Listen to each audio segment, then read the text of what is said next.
আউযুবিল্লাহি মিনাশ শাইতানির রাজিম। বিসমিল্লাহির রহমানির রহিম। আলহামদুলিল্লাহি রাব্বিল আলামিন। আসসালাতু ওয়াসসালামু আলাইকা ইয়া আইয়ুহাল মুরসালিন ওয়া আলা আলিহি ওয়া সাহবিহি আজমাইন।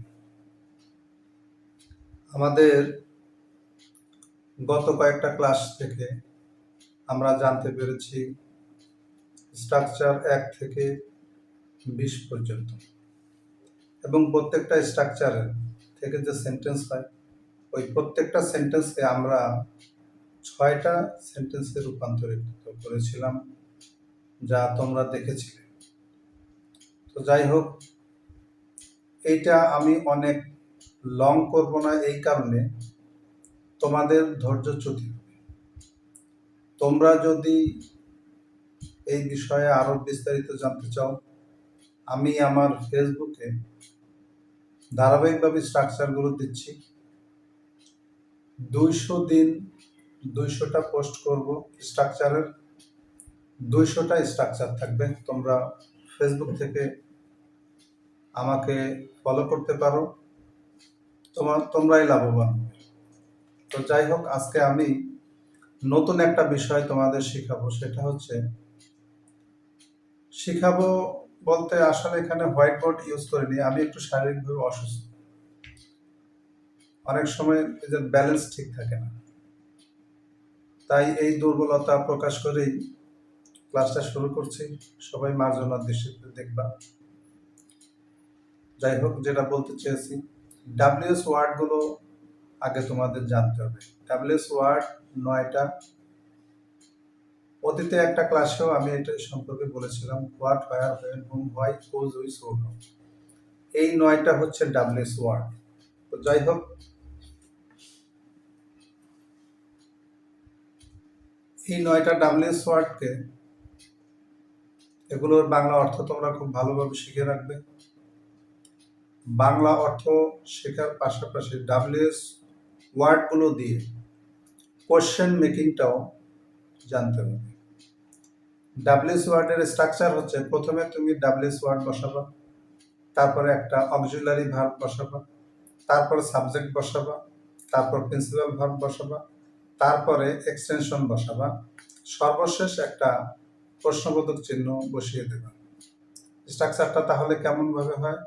WS word plus auxiliary verb plus subject plus principal verb plus extension plus প্রশ্নবোধক চিহ্ন। ঠিক আছে, এখন আমরা এই স্ট্রাকচারের আলোকে কিছু সেন্টেন্স করি। দেখো, প্রথম আমরা হোয়াট দিয়েই করি। হোয়াটের অর্থ হচ্ছে কি, এটা আমরা সকলেই জানি।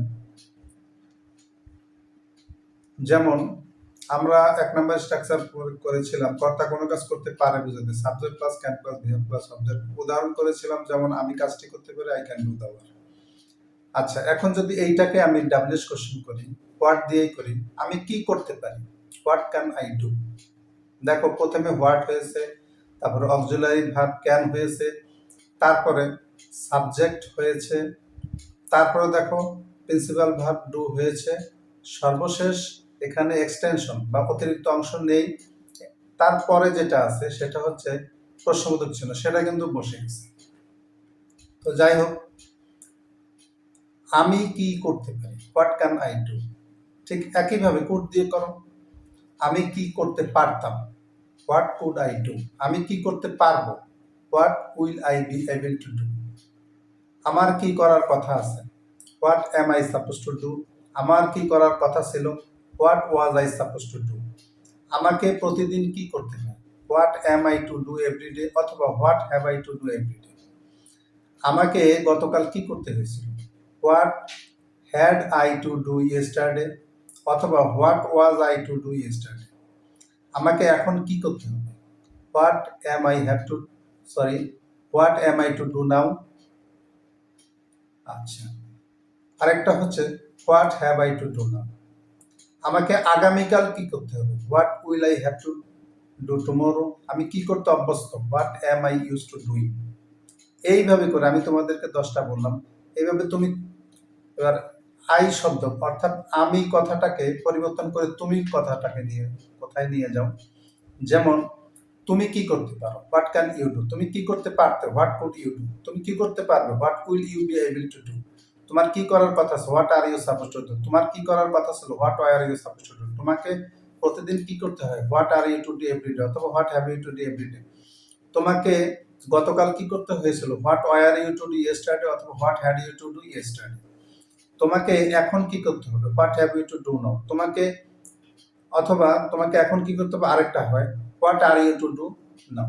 তোমাকে আগামীকাল কি করতে হবে, what will you have to do tomorrow. তুমি কি করতে অভ্যস্ত, what are you use to doing. তুমি কি করতে অভ্যস্ত ছিলে, what are you use to doing. তুমি কি করতে সক্ষম, what are you able to do. তুমি কি করতে সক্ষম ছিল, what are you able to do. তুমি কি করতে অক্ষম, what are you unable to do. তুমি কি করতে অক্ষম ছিল, what are you unable to do. তোমার কি করার সম্ভাবনা আছে, what are you likely to do. তোমার কি করার সম্ভাবনা ছিল, what are you likely to do. তোমার কি করার নিষেধ, what are you prohibited to do. তোমার কি করার নিষেধ ছিল, what are you prohibited to do. তুমি কি করতে বাধ্য, what are you bound to do. তুমি কি করতে বাধ্য ছিলে, what are you bound to do. তুমি কি করতে বাধ্য হবে, what will you be bound to do. তোমার কি করার ইচ্ছা আছে, what do you intend to do. তোমার কি করার ইচ্ছা ছিল, what did you intend to do. তুমি কি করার জন্য মরিয়া হয়ে আছো, what are you dying to do.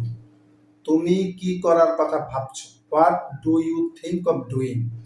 তোমার কি করা উচিত, হোয়াট শুড ইউ ডু অথবা what ought you to do. তোমার কি করা উচিত ছিল, হোয়াট শুড ইউ হ্যাভ ডান।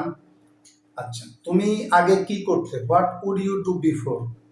তুমি এখন কি করতে যাচ্ছ, what are you going to do now. তুমি তখন কি করতে যাচ্ছিলে, what are you going to do then. তুমি কি করতে চাও, what do you want to do. তোমার কি করা প্রয়োজন, what do you need to do.